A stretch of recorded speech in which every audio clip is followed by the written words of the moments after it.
What does a bankrupt country do when a global terrorist suffers a personal loss? It compensates. Pakistan's economy is hanging by a thread. Ordinary people do not have food on the table, but you know what their government is doing. It is compensating terrorists, especially this man, Masood Azhar, a UN-designated terrorist and the chief of the Jaish-e-Mohammed, or JEM. Masood Azhar is wanted by just about every country in the world, but in Pakistan, he is royalty. And they are going to pay him 14 crore rupees. That's 14 crore Pakistani rupees. It's almost $500,000 US. I repeat that for you. $500,000 US to Masood Azhar, bankrolled by Pakistan's government.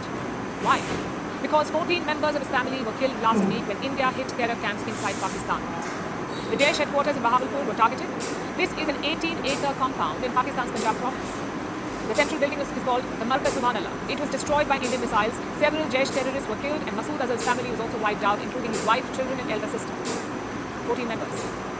Now, Pakistan's government is mourning Azhar's loss, so they're going to pay him money. 1 crore Pakistani rupees for each family member killed, which brings the total to 14 crores, or as I said, $500,000 US. And this is what India means when it says that Pakistan is a state sponsor of terrorism. Because their government goes all out for terrorists. The Jaish headquarters in Bahawalpur is proof. This campus was made only recently, in 2015. It began with just a mosque, one mosque. By 2024, it was spread across 18 acres. More than 1,000 people were being housed here for radicalization and training to attack India.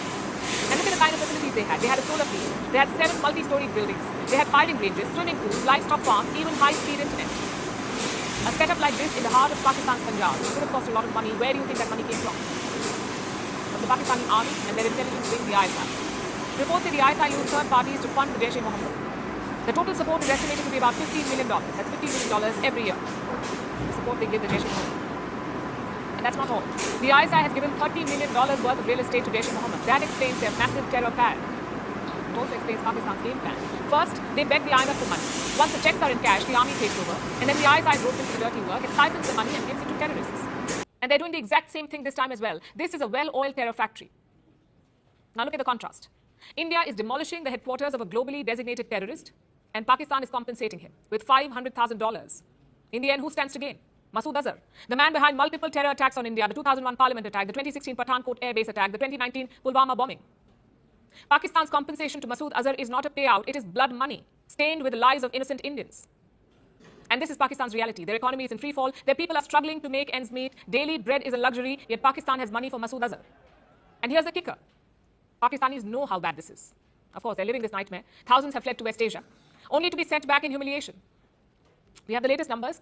More than 5,000 Pakistanis were deported last year from countries like Saudi Arabia, the UAE, and Qatar. 5,000. Do you know why they were deported? Because they were begging. They went to West Asia and started begging, maybe taking cues from their government. But it's not funny. $500,000 for a global terrorist defies all logic.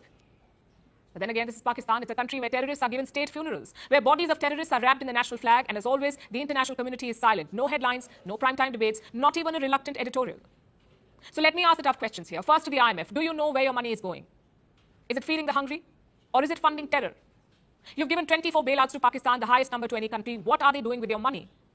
Oh, forget Pakistan. Do you know what you're doing? That's the first question. My next question is to the West. Where is the outrage? You have all the time to lecture India, but you lose your voice when it comes to Pakistan. How is a bankrupt nation funneling thousands of dollars to a terrorist? And why is the international community